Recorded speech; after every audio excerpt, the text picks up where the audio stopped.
It's prep day, vegetarian week. Why are we doing these diets? Now, there's been a lot of discussion, and some of it gets quite heated about whether there are certain diets that are better for the environment. One that I've heard of, one that gets sort of thrown around a lot, is vegetarian. Um, and now it does make sense. I mean, a lot of people go vegetarian for a couple of reasons. So health reasons, so like just trying to remove all the saturated fat from your diet, and most of that is present in the meat. Um, or you would go vegetarian for um, animal cruelty reasons. Now I can imagine with intensive farming um, and intensive dairy production and that sort of thing, there is a lot of animal cruelty that goes on. So if you want to obviously not be involved in that industry, then of course vegetarianism is a fairly obvious diet to go for. The third option that is discussed in a lot of sustainability circles is that the animal agriculture industry, um, it's a massive contributor to the amount of carbon dioxide and other greenhouse gases that are produced. Um, a lot of people have heard of, I think it's called cow belches, which is great. I think it's, I love that phrase, brilliant.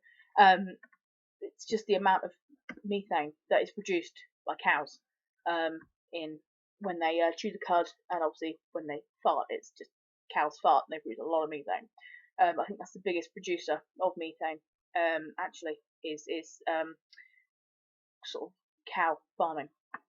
So obviously beef is quite resource intensive, and therefore it's not particularly environmentally friendly because it needs, when you're trying to be environmentally friendly, you're trying to be efficient, so you have the smallest input possible for the greatest possible output.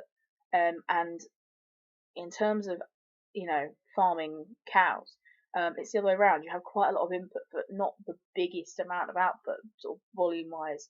But hey ho, that's something we will discuss during the week.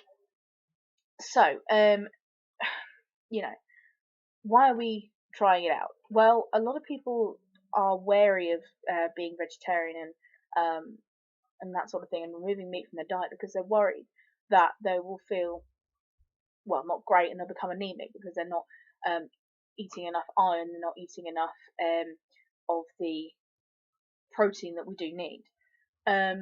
Just repair and growth, really. And it's a case of proving that you can do it, and that you can do it on a budget. I mean, there's only two of us in the house. We've sort of not just moved out about 6 months ago. First time living together. I'm 20, and it's just to see if we can do it on a budget as well. That's one thing that a lot of people are wary of, and it's something that a lot of people have to worry about, us included, frankly. Um, so we're just going to sort of keep, logging updates and just letting you know how we feel, what we're eating, whether we actually miss the meat. I went vegetarian a couple of years ago for about 4 months and really enjoyed myself, to be honest with you. There were a lot of different things. I discovered lentils. I discovered, well, loads of different kinds of lentils. There were like pui lentils, green ones that were really, really nice. Discovered lentil soup. Discovered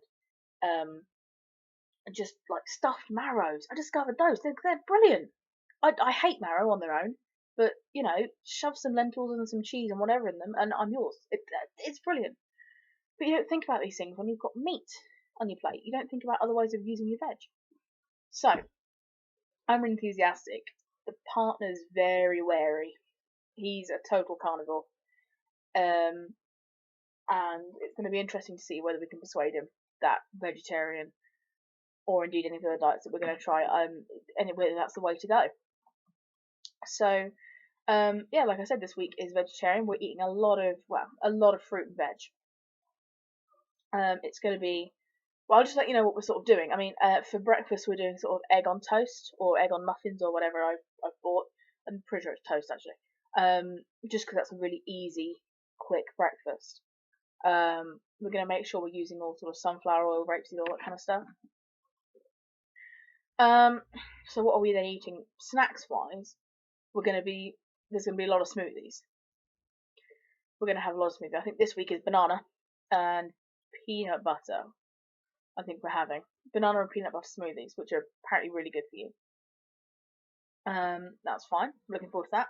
In terms of lunches, the other half isn't a fan of soup, so I'm having all the soup for lunch.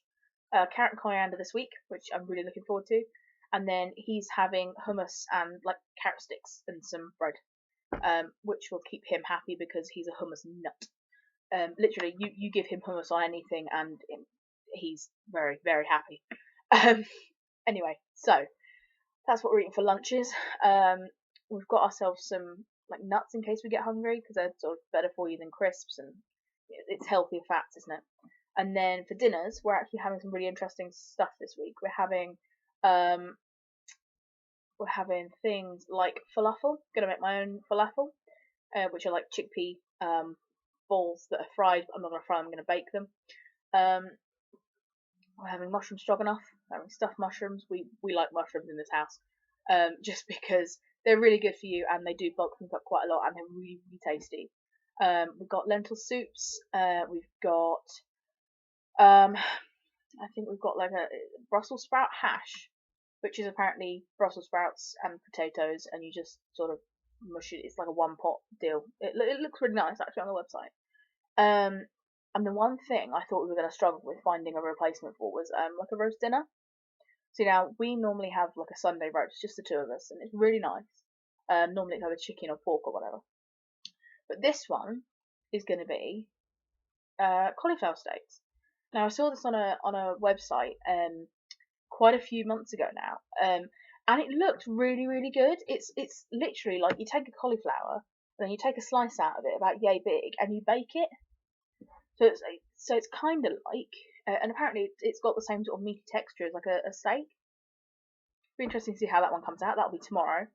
And we're gonna have that with potatoes and loads of veg, and I think we've got ratatouille on for the end of the week just to use up anything we've got left over.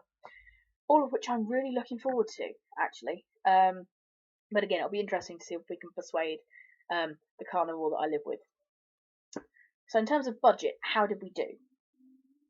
Surprisingly well, actually. I wasn't sure how well we were going to do, considering that fresh vegetables, especially where I live, they are quite expensive. Especially if you're doing them in the sort of bulk that we wanted them. But we're really lucky. We live in a town centre, and literally outside our front door, across like the road, we've got a market that's on Wednesdays, Fridays, Saturdays. So we do have the facility to go and buy cheap veg from a market. We were buying a lot of the veg, and it was in sort of the bowls, and they do like bowls of veg for a quid, and we bought about 10 kilos of the stuff out of there. So even with sort of the bread and lots of eggs that we're going to go through this week, bread and eggs and cheese, and loads and loads of veg, so much veg. I'm actually sort of lacking in space in my tiny little kitchen. I don't quite know where to put it all. Loads of veg. Still only came to about 25 quid, which I was quite impressed with, given that our weekly shop normally hits 20, 25, 30 quid, depending on how much we're buying, what we've got on that week, and what our meal plan's like. So we're pretty much on budget at the moment, probably slightly under what we would normally be for the beginning of the month, which is great. I'm very impressed. And yeah, I mean, if you see us doing anything that isn't right, or you could suggest a better way of doing something or whatever, let us know. We really like feedback, and then we can hopefully sort of improve some things before we start vegan week, which will be next Sunday. So this week is vegetarian, next week is vegan, which will be interesting for the carnivore. 2 weeks without meat, he might just revolt. And then we've got paleo week, which is going to be even more interesting. So yes, we will keep you updated. We'll let you know. And like I said, if you've got anything you want to have a chat about, let me know and you want discussing, that'd be really great.